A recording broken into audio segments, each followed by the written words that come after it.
Hello दोस्तों, welcome to chemistry demo. इस video में हम बात करेंगे क्लास 11 का चैप्टर नंबर 1 का एनसीईआरटी का एक्सरसाइज नंबर 1.1। यहाँ पे हमने एक सीरीज शुरू की हुई है जहाँ पे हम सारे एनसीईआरटी के क्वेश्चन के एक एक वीडियो लॉन्च करेंगे, ताकि आपको अगर डिटेल में वीडियो देखना और इजी वे में देखना हो कि कैसे आंसर सॉल्व करना है तो आप कर पाओ। तो ज्यादा टाइम वेस्ट ना करते हुए मैं डायरेक्ट क्वेश्चन पे आता हूँ। तो क्वेश्चन क्या है अपना कि भाई मुझे निकालना है calculate the molar mass of following compound. जो फॉलोइंग कंपाउंड है उनके मोलर मास निकालना है। मोलर मास निकालना है यानी एकदम फोटो क्लिक करने जितना आसान है। तुम्हें सिर्फ क्या याद रखना है, तुम्हें ये चीज याद रखनी है एटम का एटॉमिक मास, और कई जगहों पे एटॉमिक मास तो गिवन होगा। ये यहाँ पे अगर एक क्वेश्चन सॉल्व करवाऊं मैं तो पहला एक फॉर्मूला लिख लेते हैं। यहाँ पे कौन दिया हुआ है, पहले हाइड्रोजन दिया हुआ है, कितने हैं, 2। यहाँ पे लिखूंगा 2 हाइड्रोजन, यानी मैं क्या करूंगा 2 हाइड्रोजन का एटॉमिक मास प्लस यहाँ पे लिखूंगा ऑक्सीजन।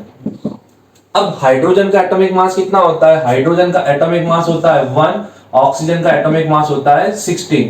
तो यहाँ पे मैं क्या लिखूंगा 2, हाइड्रोजन की जगह 1 लिखूंगा प्लस 1 और ऑक्सीजन की जगह क्या लिख दूंगा मैं 16। अब अगर मैं इसको सॉल्व करूंगा तो क्या होगा 2 प्लस 16 कितना आया मेरा 18। और इसका यूनिट होता है मेरा, यूनिट ध्यान रखना ना, मार्क्स कटेगा ग्राम पर मोल। इतना क्लियर है। तो ये था हमारा फर्स्ट। अब सेकंड की बात करते हैं। अच्छा, कार्बन का वेट कितना होता है, कार्बन का एक का एटम का मास होता है 12।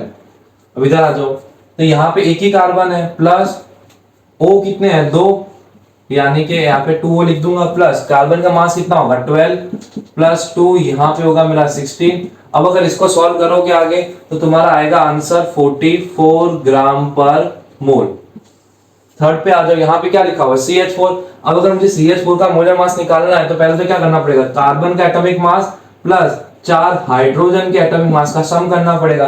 कार्बन का मास कितना है 12 प्लस हाइड्रोजन का मास कितना होता है 1। अब मैं सॉल्व करूंगा तो आंसर कितना आएगा 16 ग्राम पर मोल। आई होप ये वीडियो तुम्हें समझ आया होगा। यहाँ पे वापस शॉर्ट में बोलूं तो मैं क्या करना है, इन सबके एटॉमिक मास का क्या करना है, सम करना है।